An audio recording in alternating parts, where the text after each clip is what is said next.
سلام رفقا، خوش اومدید به ویدیو دیگه. توی این ویدیو میخوایم یه آشپزی تو طبیعت داشته باشیم با بچه‌ها. طبیعت رو میخوایم به باد بدیم، ولی نکتهش اینجاست که قرار نیست این ویدیو هیچ صحبتی رد و بدل بشه و ویدیو از همین حالا شروع میشه. و نکتهشو بگم که قرار با پانتومین با هم حرف بزنیم که چیکار کنیم، یعنی چطور این غذامون رو درست کنیم. غذای خاصی هم نیست مگه اینکه در مواقع خیلی خیلی ضروری که یکی داشت به رفت اون موقع دیگه بگیریم. ویدیو اصلا حالا شروع میشه. من کلامو بردارم که خیلی گرم شد دیگه، نباید صحبت کنید.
مهره مار داره تو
نمک نداریم دهنتون. این یه تیکر حرف بزنیم. ما میگه آب بیار دستمو بشورم.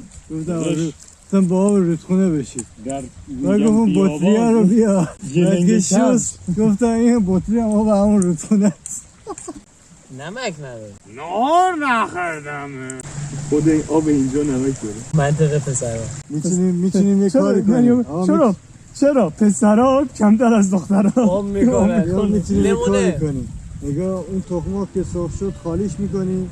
آب رودخونه رو میریزیم تو مایتابه خشکش میکنی آره. بعد که بجوشه تهش نمک میمونه. دیگه از این بهتر بدتر نمید. پلانکتون هم داره توی. چی هست؟ همون چیز رفیق باز همون 2HO یه دستم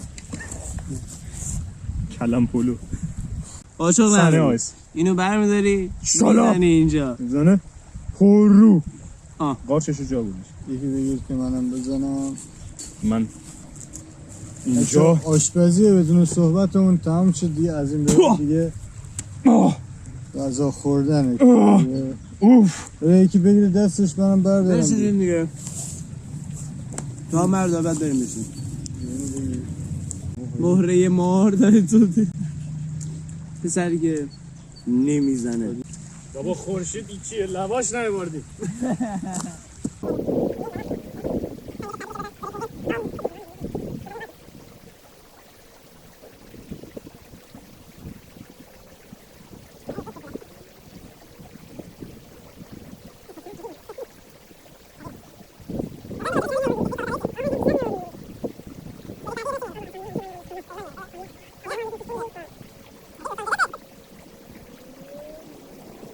برای دیدن ویدیوهای بیشتر ما را حمایت کنید و سابسکرایب بیایتون. دنسوس من دارم حرف میزنم. تو حرف نزن آشپزونه. بیشتر ما را حمایت کنید و سابسکرایب بیایتون نره. See you. Later. See you. Adios. به فنا رفتیم. مشتاق قطش